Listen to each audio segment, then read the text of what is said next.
Welcome to Mogobe Nuggets of Wisdom podcast. My name is Mompoloki Lerumo Mogobe. Our objective is to enthuse, inspire, energize, and empower entrepreneurs and entrepreneurs of all stripes here in BW and beyond. We do so by inviting these entrepreneurs and entrepreneurs into our makeshift studio.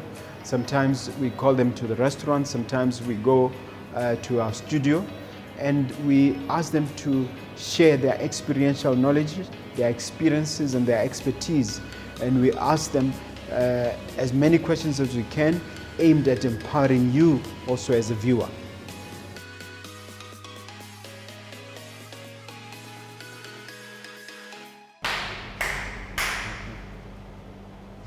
Hello dear viewer, dear listener, my name is Mompoloki Lerumo Mogobe, your host of this wonderful and exciting show. As always, I bring entrepreneurs of all stripes, and today I have an entrepreneur and an engineer, a businesswoman who combines engineering and entrepreneurship in a beautiful way, and a family woman as well. We're going to talk about all things relating to the interplay between entrepreneurship, family, and family life in general. But let me allow my guest to deal with that, to introduce herself. Go ahead, madam. Good morning to you, Mr. Mogobe, and everyone else who is watching this podcast. My name is Mrs. Bekezela Maunze. I've been married now with my husband for now 36 years. Congratulations. Thank you. And we have two grown-up boys who are married as well, and I have 3 grandchildren. Okay. You're an entrepreneur. Tell us about your background and your educational background as well. Yes, I did electrical engineering some years back in the 80s when it was still new to women going into engineering. Then I went into lecturing. I was lecturing at one of the second biggest polytechnic in the country where I come from. And we were training apprentices who were doing electrical engineering. And I did that for 14 years. This is the first time, I think, if I'm not mistaken, that I'm interviewing a grandmother who also happens to be a businesswoman. Can you just talk generally about the challenges associated with that, and why do you think this is an important topic to discuss, family and entrepreneurship and how they intersect? In fact, I've realized that families, especially like when I came here to Botswana, we've been handling issues related to families, and the family life here needs a lot of attention. So, and when you look at entrepreneurs, most of the entrepreneurs, they will concentrate mainly on their businesses. They'll have goals, visions, mission statements, and everything for the company. And they'll pay a lot for that, even in terms of training. But they will not do the same for their families. Because even for the family, you need to have goals, you have to have a vision, and you have to also have a mission. At the end of the day, what do you want to accomplish? Because the two have to work hand in hand and be successful. Tell us about your organizations. There's one called Switchboard Manufacturing Company, IKN. There's also Alpha Outreach Botswana. Speak to these two organizations. One, I think, is more on the professional side or the entrepreneurial side. The other is more on the family side. Yes. The IKN Trading is a switchboard manufacturing company that my husband is running, and I've been the backbone of that. So I called myself Mrs. Entrepreneur. Yes, and the company was started in 2010, and we are manufacturing electrical switchboards for BPC, for houses, for new buildings that are coming up. Okay. Mrs. Maunze, I'm really interested in the other organization, Alpha Outreach Botswana.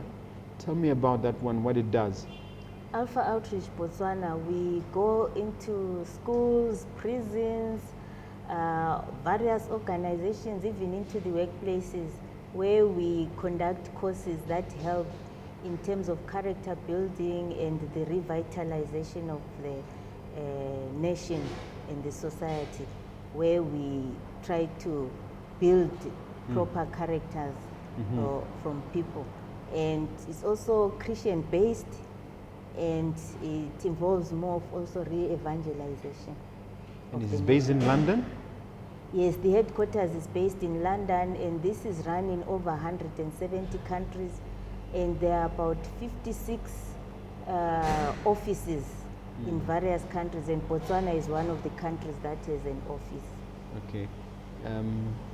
All right. Now, the transition from being a lecturer to a businesswoman as an engineer, tell us about that, because that must have been an exciting ride. Yes, it was really something, especially to learn more on the issues of finance. You've not been doing issues of finance, and that's one area which is very challenging. And you now have to be dealing with taxes, because when you start small. You may not even have all the personnel that is dealing with taxes, is dealing with this and that. So you'll be doing it yourself. So those are some of the challenges that we met. And also in terms of machinery, you find that when we started, we didn't even get a loan from the bank or anywhere else. So it was more of looking at what you have and growing from there. And how big is the company now? How is it doing? It started with 1 worker, then 2, then 3, then 5. Then now on average it's about 15 to 20, depending on the projects that come. And it's highly specialized work, isn't it? Yes. Tell us about that. We have to have some machinery like the bending machines, the cutting machines, the welding machines, and all that kind of stuff. So when we started, we were sharing premises with one gentleman who was very good, and we were hiring his equipment actually to bend and cut until around 2013, when we managed to import our own equipment. Okay. Tell me, how do we as entrepreneurs build strong family foundations? How do we go about doing that? I realized that as entrepreneurs, what I've been talking about, when you are trying to get equipment, to do this, to get clients, you end up forgetting about your family, and you spend most of your time at work, especially some family members who maybe your wife is not with you at the office. You may end up ignoring, and also the children, they are not seeing you. You wake up early in the morning, you come late when they are already asleep, and as a result they won't know you, and how are you going to impart values to So how do we address that problem? You have to make a plan where you say to yourself, we meet with your partner and you arrange. I know of some people, like I've read that the Amazon guy Bezos, he has his mornings, he reserves them for the family, and that has helped, and you can catch up with the family, and the children will also know. Well, I don't want to spoil your point, but he got divorced recently. Yes, I heard so. Yeah, I heard so. But so things can still go wrong. Yes, things can still go wrong. Sometimes you never know what could have happened. And sometimes it's a corrective measure. Maybe it's for the best. Who knows? Yes, yes. Yeah. Now let's talk about good communication in marriage and in family, based on your own experience. What is required? What needs to happen? What does an entrepreneur need to do? You make time for the family. Firstly, your spouse. You have to communicate, because by communicating, you are able to share whatever is in your heart and whatever you want, your expectations from the other person. And when you communicate well, you pass it on to the children. And the children will also grow up as good communicators. And as a result, it makes the family work in harmony. And also, if you impact good values, you know, the family will be more of the compass for the children. Because I meet a lot of children, I go into schools where we are, you know, they ask us to come in and help where we have problematic children. And most of them, they are saying the problem is from home, the family. And does your organization, in its intervention system, go to the home? Does it? How do you intervene as an organization? How do you get involved? At the moment, we've only been like going to schools and even some churches or some other organizations where we will offer some training, because people should invest also in training or going for courses that are related to marriage or to parenting of children. Because some people always think that when I grew up from the family or the family where I grew up from, I'll just copy whatever happened. These days the dynamics have changed and we are no longer living in a village but in a more of a global world where our children are seeing other cultures and so on. So you really need to now invest in these. So we run courses also to do with that. Okay, how long are those courses and how do they operate? I think a viewer might be interested in how to become part of that. Like I'll start with the marriage course. The marriage course that we cover from the Alpha, it has about 7 topics.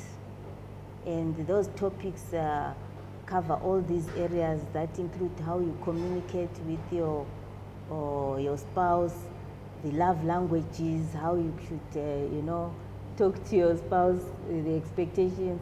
Then we also talk about conflict resolution, because regardless, I would want to get somebody who says they've never had a conflict in their marriages, because conflict will always be there. Yes, so you have to learn now the skills of how to do it. Yes. Well, still on the subject of conflict, there are special challenges around the teenagehood stages for children, where I have raised 4 children myself. So the dynamics around the ages of 10 and 20 are totally different, where you feel as if you are living with strangers in your house. Talk to us about that, especially from an entrepreneurship perspective. Okay, I'll talk about from an entrepreneurship and also in terms of training. The teenager is a challenge, actually from 11 to 18, and these days it can go up to 25. We have said 20, but I've seen it as well myself. It can go up to 25. True. Yes, because I've read somewhere that they say the brain develops fully at 25.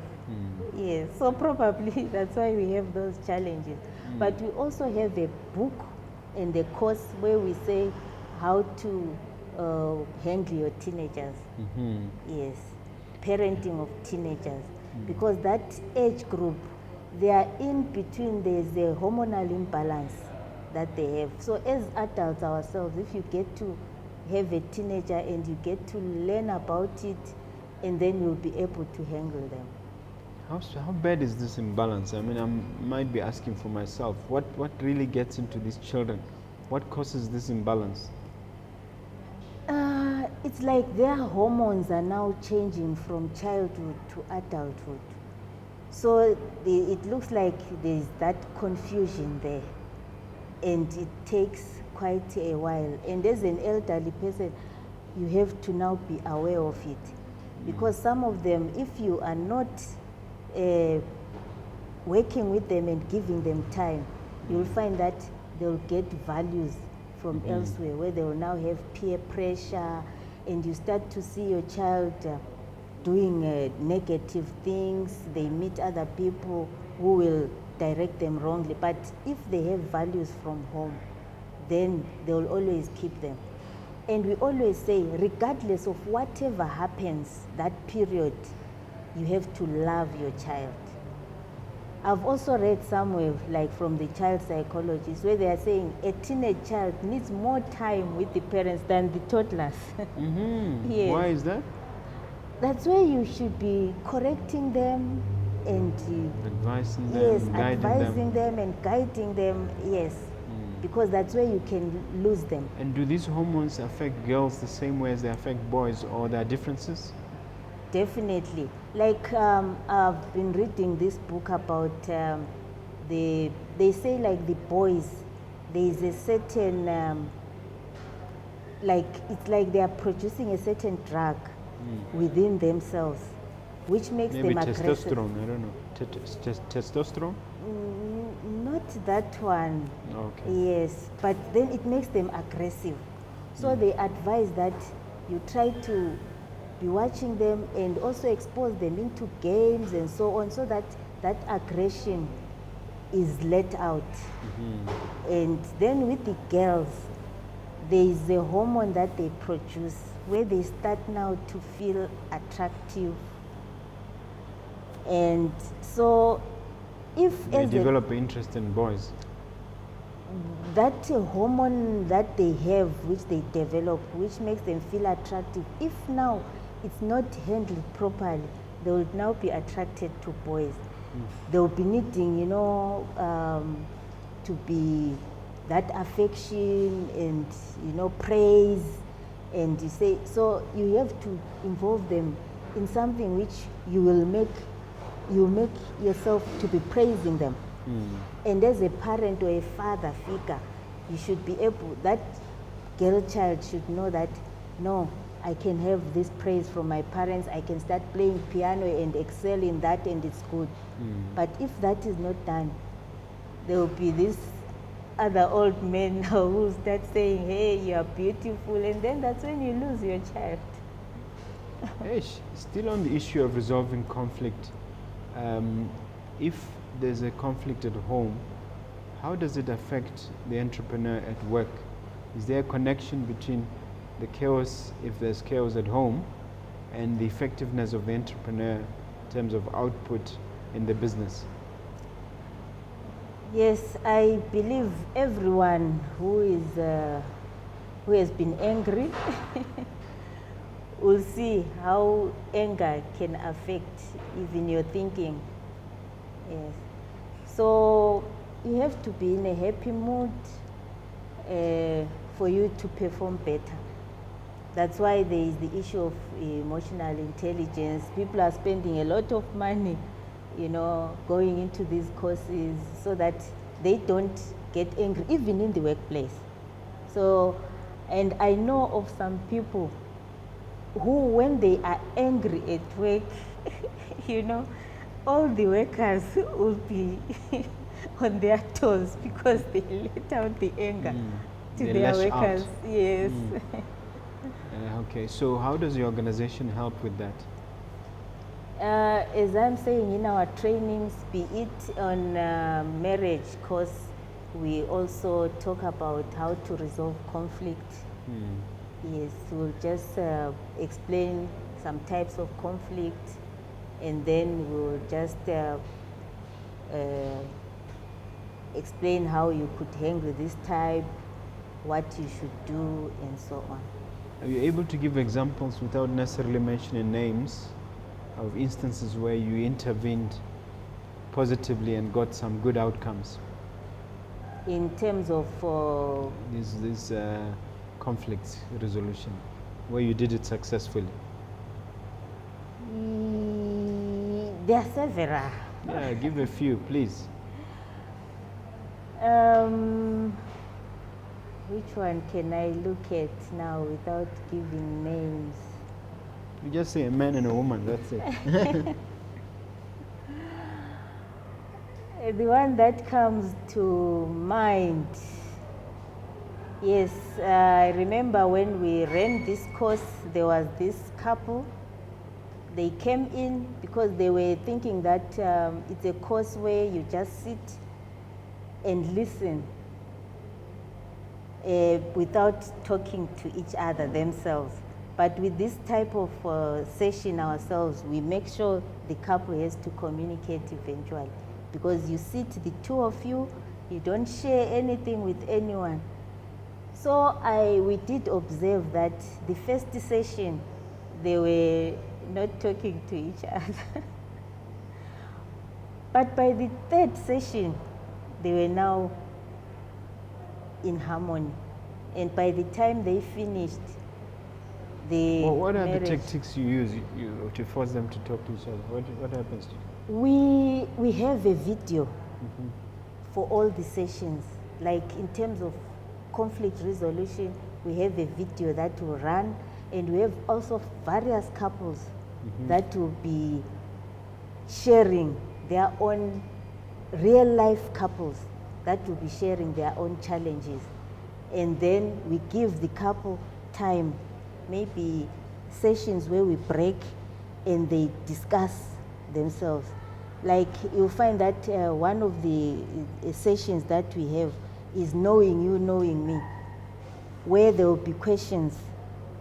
Each couple. Like a questionnaire? Yeah, it will be a questionnaire, and you have your manual as each one of you has their own manual. You will fill in exactly and give a points or scores to say, does my partner give me enough time, quality time together? And the score maybe will be 1 up to 5. Then if it's 1, you put 1. And the other one will put maybe 2 or 3. Then you go on to the next question. Do we have same values of this and that? If it's 2, it's 2. So you'll exchange. And then you look at what the other person has given you, the scores. Then you will now start to discuss. To say you've given me 1 here. How do you want me to improve to 5? What will it take? Yes, what will it take? Then you talk, and then the other does that. So with those scores, we have points where you measure your friendship, you measure your quality time, you measure various things in that. Typically in Botswana, what are the major sources of conflict? In Botswana, one is finance, because most people go with high hopes about money. When they get into marriage? Yes, because we've had a workshop, more than one, with the Botswana National Youth Council, where we are looking at, because they brought up this challenge where they are saying youth and marriage relationships, because there is the divorce rate is also very high. Taking, for example, from Botswana statistics, they said in 2015 there were 2,000 divorces. In 2016 they went up to 2.5.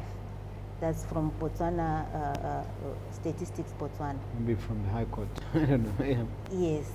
So we had to come up with an analysis with people from various sectors, including the church pastors, the divorces.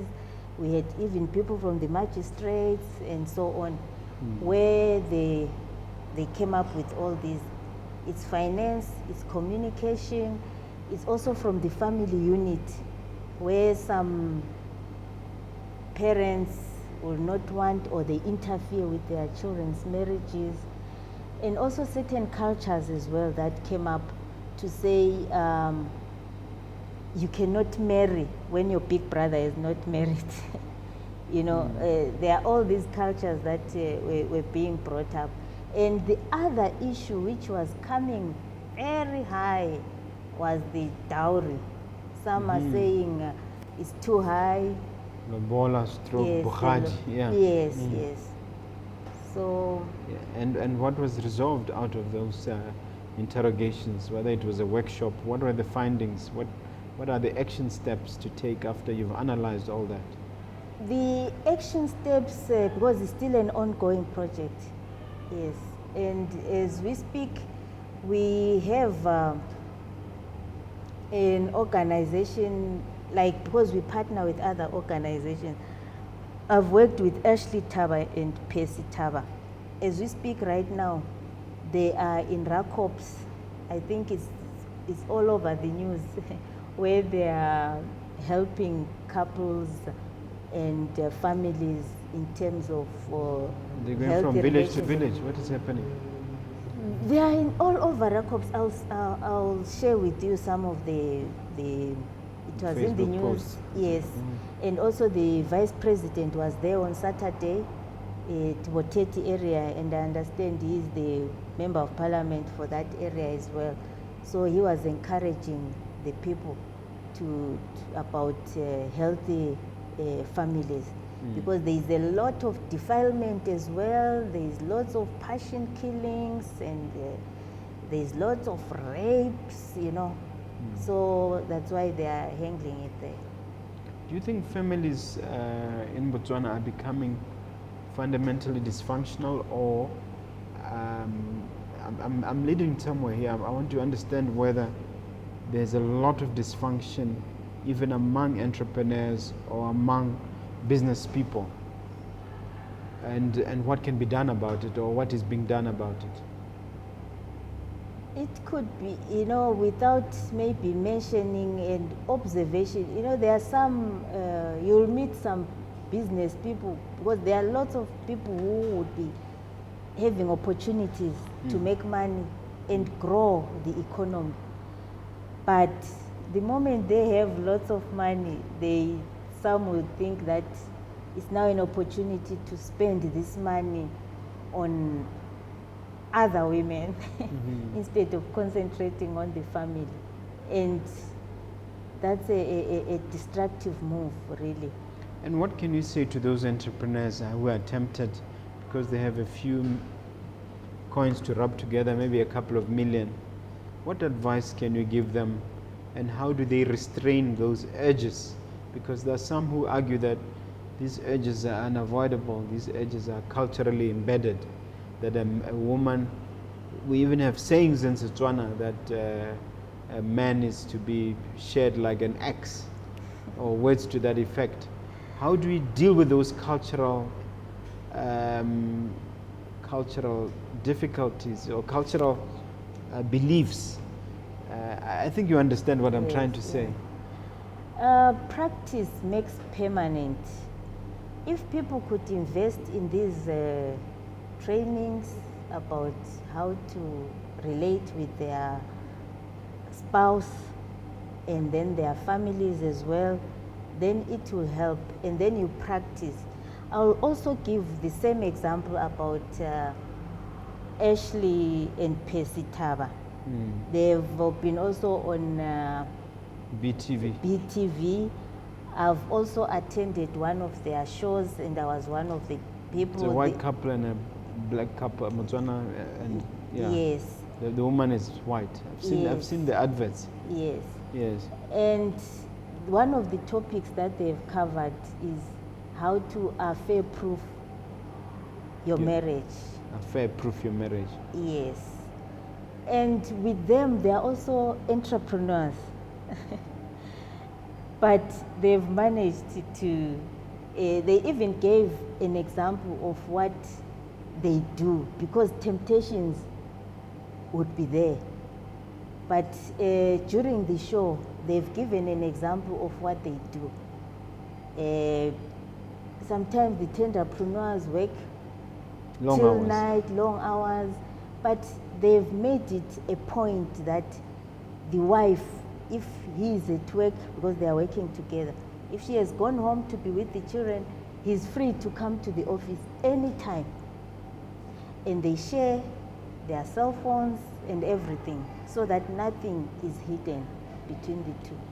So is your answer that for entrepreneurs to affair-proof their marriages, they have to share cell phones and allow the other spouse to come anytime? Yes. Is that the basic message? That could be one of the things, because where a person is hidden somewhere and you don't know where they are, then that's when they try to be free to do whatever they want. Just communicate and be free with each other to say, wherever I am, you are free to come. And as a result, and even in their session, they even expressed where really at some point when one had The challenge. that challenge, but then it was ironed out by that. And one interesting thing I also got from them is that they tell each other, you know, I was like, when I got that information, I went and even shared with my husband. They say if they feel attracted to someone, they'll go and talk about it. I thought that one is taboo. Yeah, but they're saying it's helpful because it now, you know, clears your conscience. What are your thoughts on that? With us, I don't know, but with me, I used to share with my husband if somebody would just try and whatever. Make a move, yes. Yes, I'll tell him, but I don't know how he felt. He never told you how he felt. He didn't confront the guy. Some of them, it could be somebody at work. Like, I'll tell you one example. Even at the workplace, a client, at some point, he came and he would, then, Would make a move, that's what you want to say. Yes. Then I thought maybe I'm sick, because you'll be trying to be polite and everything. But then when at some point, when I saw that it was more than just, then I really told him off.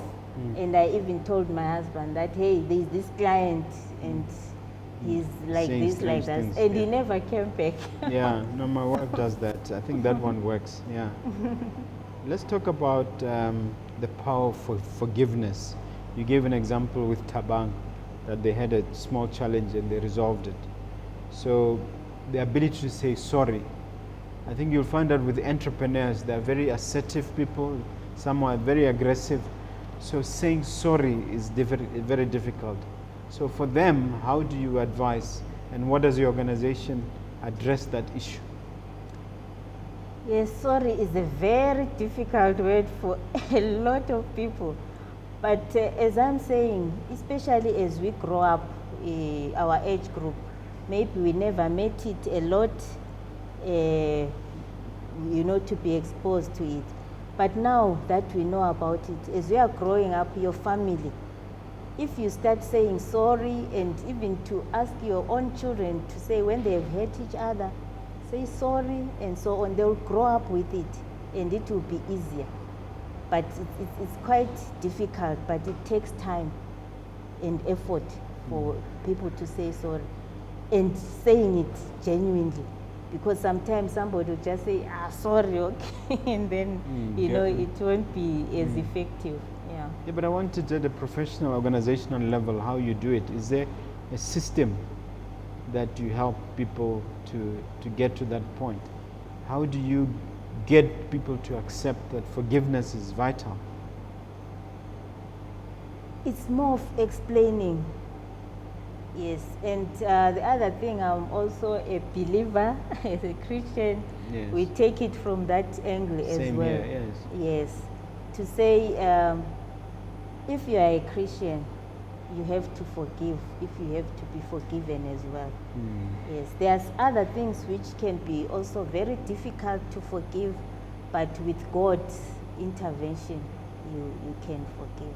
If a spouse uses money as an entrepreneur without informing the other spouse, if the same spouse has an extramarital relationship, in these dangerous times when now there's COVID, there's AIDS, and those valid circumstances where forgiveness might not be the right move, it might be better to walk away and go and see someone like me, go and see a lawyer and do something about that. What is the position of your movement about that? I'll take it in two ways. From a Christian's perspective, because I've been also reading a lot about issues of divorce. God doesn't like divorce. He doesn't love divorce. In fact, he is discouraged. He hates it, yeah. He hates it. So from that point of view, I would say if really as an aggrieved partner, it has happened, but you still feel there is room for forgiveness, you could work on even having the tests to find that you are okay, give each other time for healing about it, and at the same time, you go through counseling. Then when you go through counseling, and if you still feel you can forgive each other, then you keep your marriage. So in other words, it cannot happen without counseling. In most cases, yes, people will need counseling. Okay, so you're saying that if there's a risk of an infection, then maybe it's advisable to step out. Or there are no hard and fast rules, really. Well, from the Bible's point of view, as a Christian, there is room to divorce. I can call it divorce in courts when somebody is on adultery. I think there is a verse that says that. But it also continues to say that you cannot be free to be married. You see? So that's the difficult part. And also, you know, divorce is got a lot of effect on the children. Like in UK, or I've read where they are saying the cost of divorce per year can go to almost 46 billion. For divorce cases in the whole world. Yeah. So in monetary terms, it's costly, but it's more costly you'll probably save billion. Yeah. Probably And 46 billion, I think. And then if emotionally, it's even worse. Yes. Yeah. The other thing you want us to talk about is impact of family, past, present, and future, from the point of view of family, from the point of view of an entrepreneur. What information would you like to share on that? The impact of the family, the past. You find that as an entrepreneur, you may be coming from a family that is not into entrepreneurship, so you'll be learning new things. And you may meet your partner who is coming from an entrepreneurial point of view. Background. You may find that can also create differences which you now have to iron out and you share. So that's why communication is important. Then also family background. Someone can come from a single parent background and you have not experienced a fatherly figure. It could be a challenge to have a husband and you know, and try to have a good relationship. So those are some of the family dynamics.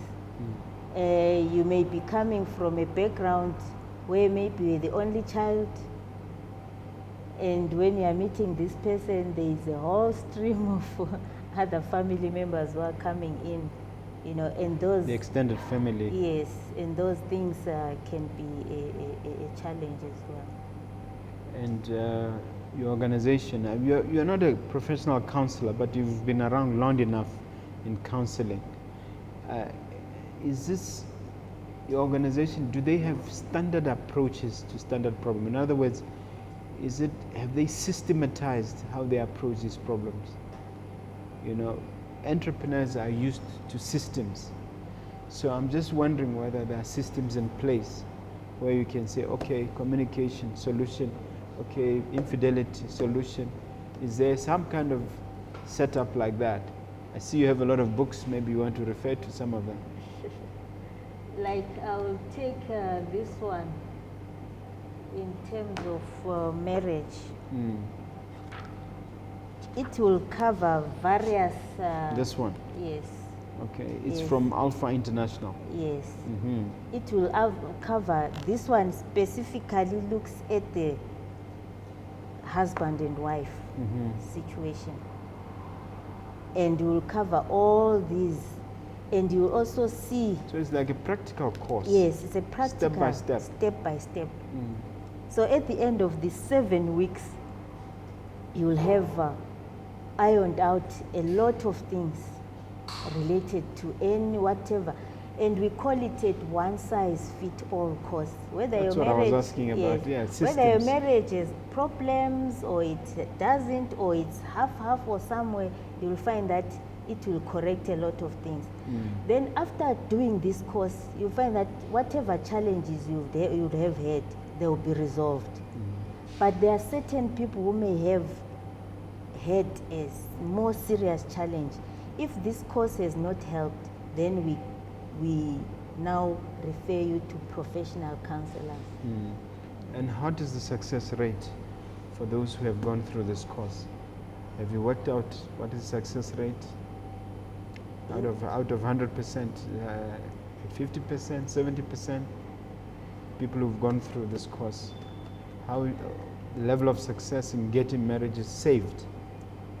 There are various percentages, but it goes to, some will explain to you about this area, but almost more than 90%. Wow, It's that's really, good. That's yes, good. it's working. Show us the next one. The next one, where we were talking about the parenting of teenagers. Teenagers, yes. Yes, Dealing with those hormones. yes. You want to talk about that briefly? Yes, this course can be done by parents, any caregiver, teachers, grandparents who are taking care of teenagers, and as entrepreneurs, you can run it at your workplace if you want, and schools can even run it. What about the teenager themselves? What are they part of the course? Where we have run it, we have allowed parents to bring their teenagers. It works very well. The other time I ran it, we had some teachers from St. Joseph's School, we had some from UB, and we even invited some teenagers to come and express their own points and views to the parents. Okay. You've also want to talk about love in action. You have something to do with love in action? Yes, in terms of love in action, it applies both to your spouse or to your children. And there are various love languages that you can use. Some people would love to have presents, but you don't have to copy what the other couple does, because I've seen some couples would be complaining, hey, it doesn't bring me flowers, or because you've seen, but is that your love language? Some people would want to have time with The spouse. their spouse. And when it's referring to the children, with children, time for them is love. Love is time. Okay. For a child, love is spelled time. You need to have time with them. So you can't substitute it with money, you can't substitute it with clothes, you can't substitute it with, Not at all, because Anything that's why, else? especially if now I come into the entrepreneurs, about time and money.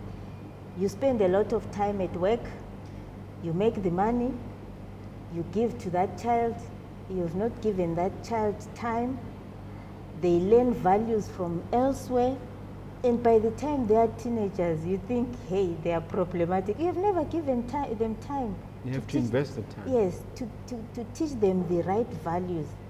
So as a result, they'll get it from somewhere. And other parents give their children a lot of money, and they become victims for these drug lords, because they look at a child who is bringing a lot of money to school, and then they say, that's our target. So when that child doesn't manage to have more money from you, to squeeze it from you, they go into stealing. So that's why you find that you'll be surprised, this person is a successful entrepreneur, but what's happening to the children? What happened? There was You a speak gap. also about physical affection. How do you mean? You mean hugs? Yes, that's the new way, because they're exposed to, yes, yeah. they're exposed to television and so on. They see other parents hugging They'll- their own children. I'll tell you and there's so on. COVID, you can't have... Yes, these days, but if it's your own child, you are staying together, you can't avoid it. So because the cultures are now overlapping, and they are exposed to a lot of outside cultures, and they believe that even hugs, would be. Let's talk about developing emotional health. Do you want to touch on that and explain the importance of developing emotional health in the marriage, and beyond just the issue of emotional intelligence, what are you trying to put across? Yeah, emotions, it's more of how we express ourselves when we are angry, how we express ourselves when we are happy as well. And with anger, people can express it violently. And then others can express it by just bottling it up. And I believe that's what could even be creating these passion killings. Because there is one lecturer at UB who has been doing a research on these passion killings. They are saying the boy child is angry here. In Botswana? Yeah, most Why? of them are angry. They haven't had the father figure. So they are letting it out, and they will let it out at some innocent person at some point, at one stage or the other. Does it affect only those with single parent homes, with only women parented homes only? They're finding that it's quite Prevalent? prevalent, yes. And what solutions are they offering? It's more of having mentors, to bridge that gap. But those mentors as well, and if those people are mentored, then they will also bring up their families and be father figures. And then from then on, we'll have the nation now changing and having father figures and all that, and then things will turn around.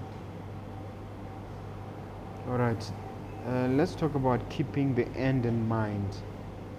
This is a subject that I was curious about, because the idea of begin with the end in mind I learned from Steve Covey.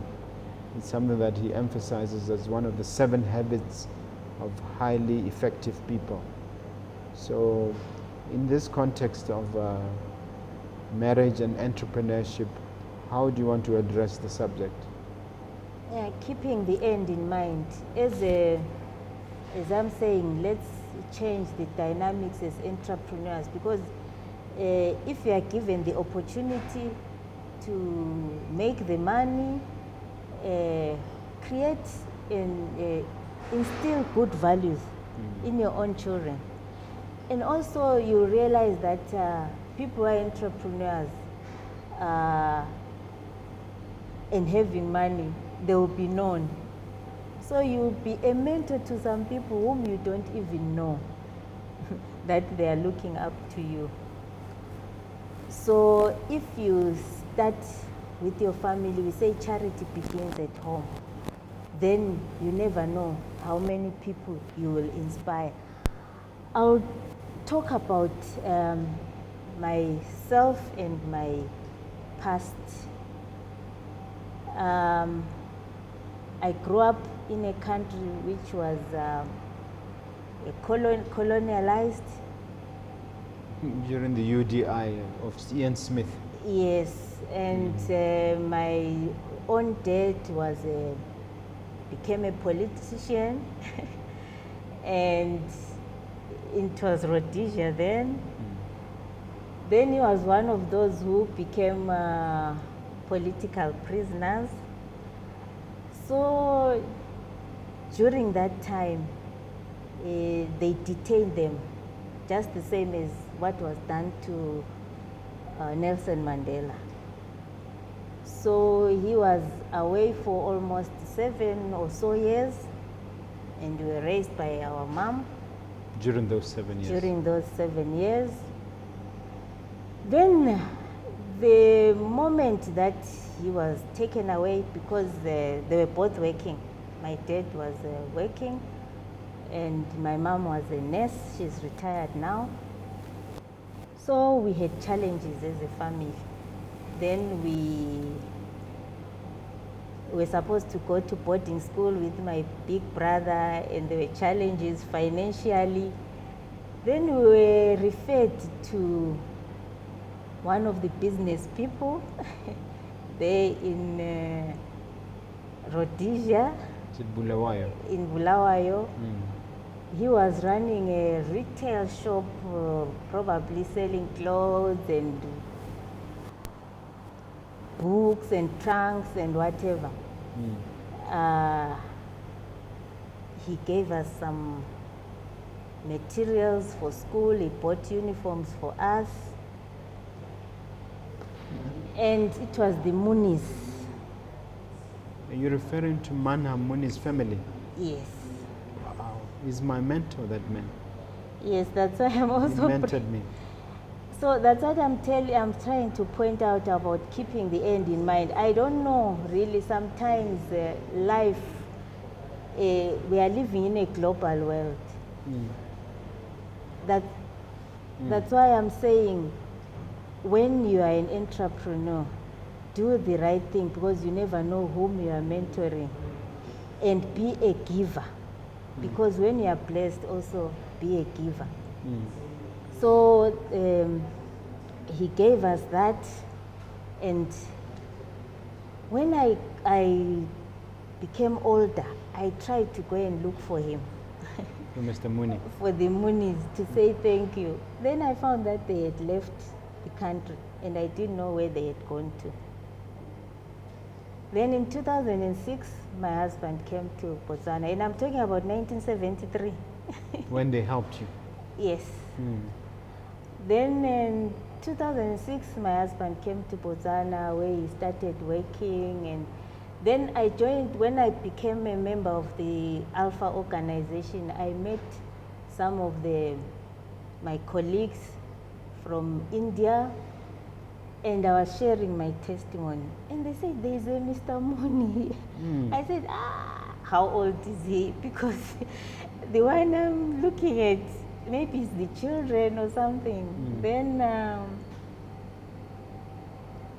I went, they told me where the person was. I went to the offices. I think they were... Yes, but I didn't find him. Then I said, anyway, I'll see him some other time. Then it so happened that, was it in 2018 or 2019, there was a founders dinner. Right here? Right here. Known as? Yes. And my son was invited. And then she thought about the story I had told you. Then he said, I'm going to, please invite my mom, because he would want to meet Mr. Muni. Then I came. That's when I met him for the first time from 1973. And I was listening to his story, because he was presenting, and he was even saying he was involved with 17 charity organizations, and he's, doing all this, and his business. I had a chance to interview him briefly during that evening. Yes, you remember? Yes. So what I'm saying is, I believe he had the end in mind, probably from his family side. And he never knew how many people will impact. But they started being givers when they had So small. by helping you during that difficult period when your family could not even put food on the table, he's managed to catapult you to where you are, a super successful mother, grandmother, with children who are entrepreneurs, both of them, successful family, successful business, and now you are helping so many other people. That's a Yes. beautiful story. It's a cycle. That's what That's I'm a saying. beautiful story. Thank you. Thank you. You say it's a cycle? I'm saying because you never know where we'll end up. I never thought I would meet him here. Because right now I'm seeing you, he has mentored you, and you are mentoring my son. You know? Yeah. Yes. Well, we are colleagues in an organization called Angel Network Botswana. So it's beautiful. Life is a circle. I believe what the Bible says is that you are blessed so that you can become a blessing. You are not blessed so that you can just sit on that blessing. You have to pass it on. That's what I firmly believe. All right. Let's get closer to the conclusion by talking about good sex life for an entrepreneur. You say sex in marriage is important, and it's not something that entrepreneurs talk about. Yes, and also even as we are growing up, it has been a taboo. But look at what is happening. You may not talk about it, but your child is watching from a phone, from the TV, and they will learn it the wrong way. So, as an entrepreneur yourself, you have to have one wife because your children are watching. Your mentors, whom you don't even know, they are watching. But if they see you that you are faithful to one person, it will also encourage them to be faithful to one person. Very true. Yes, because you're trained by them watching. Do as I do.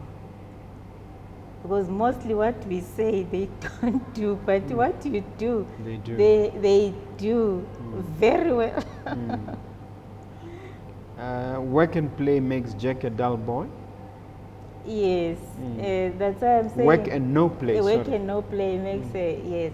So you should also have time, even in your busy time, make time for you and your spouse, and also create holiday times if it's possible. If you are able to make money, why not create a time for holiday? Because those are good moments. Holidays for the two of you, or sometimes holidays with the children. Okay. Here's your chance to ask me a question. What would you like Yes. to know? I have indicated that with Botswana National Youth Council, we have a project about youth relationships and marriage. It came up from Statistics Botswana that the average age of a man marrying here in Botswana was 40 years. I was like, because it's now almost you're in your mid to, Yeah. you know. So I was like surprised, and they are also concerned about it. So I would love to know, when did you commit yourself? I think it was, I had a long courtship. As I recall, I was 28, and my wife was 23, 24 when we first met. And then we were together. I knew after 2 years or 3 years that I wanted to marry her, and I started the process. But for reasons that were beyond my control, the traditional system, getting the right uncle to meet with my father at the right time to go and take the words there. In Setswana we say Huisa Mahogo. It took long.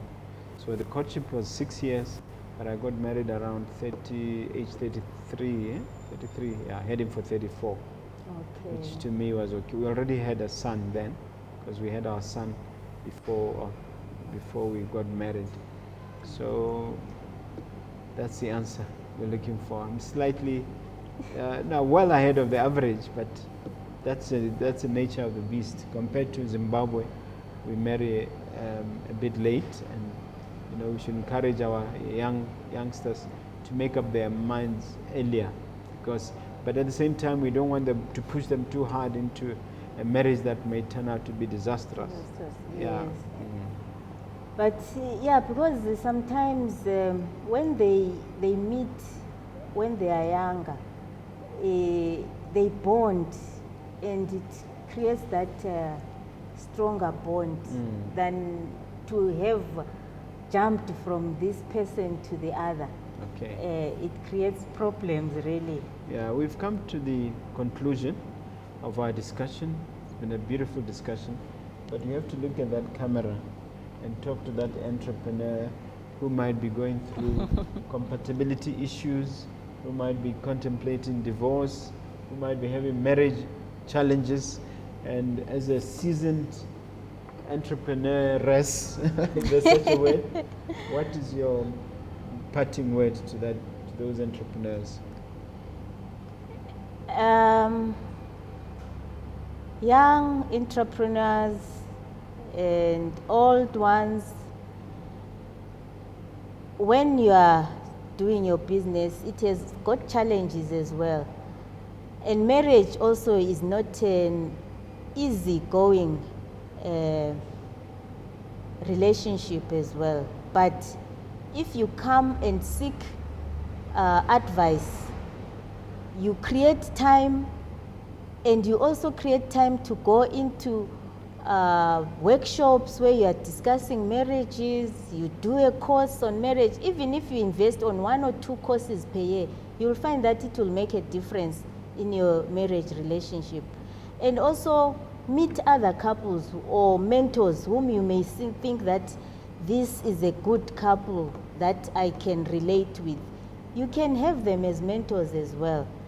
And you can also come and do the Alpha course. We also have it online now, so it's easier. You can do it at the comfort of your home, but it has to be the two of you together. Okay, how do they reach you? What are the contact details they can use to get hold of you? My cell phone number is 751-69692. The organization, how do they get hold of Alpha something? Alpha. Talk about both your companies and this. How do people get hold of the two entities? Alpha Outreach Botswana is at the same premises as IK&N Trading Switchboard Manufacturers. We have an office there for Alpha, and IK&N is giving back to society by paying the rentals for the offices that we are using. Wow, that's wonderful. And the location right now? We are based at G West Industrial, near Old Nokia House, just next to the butcher shop or Dunlop Tires. Okay. Thank you very much. Maybe you can give a parting message to encourage them to watch Mogobe Nuggets of Wisdom podcast, why they should watch it. Yes, the first time I watched the Mogobe Nuggets of Wisdom, I saw the sincerity. I particularly watched most of his presentations, and I saw the sincerity that is there, and that's what we need for mentorship and the transformation of society. So I really would urge you to watch most of these podcasts and these videos from YouTube, and it's also advertised on Facebook. And I believe now you are also on Instagram. Please make time. You will learn a lot from there. Because I was even looking at last week's one, which I saw on etiquette. I loved it, and I started to share it with others. Because those are some of the things that we really, really need in terms of the transformation of society. Thank you very much. You've been open, you've been generous, you've been very, very helpful. I'm going to actually watch this video myself over and over again.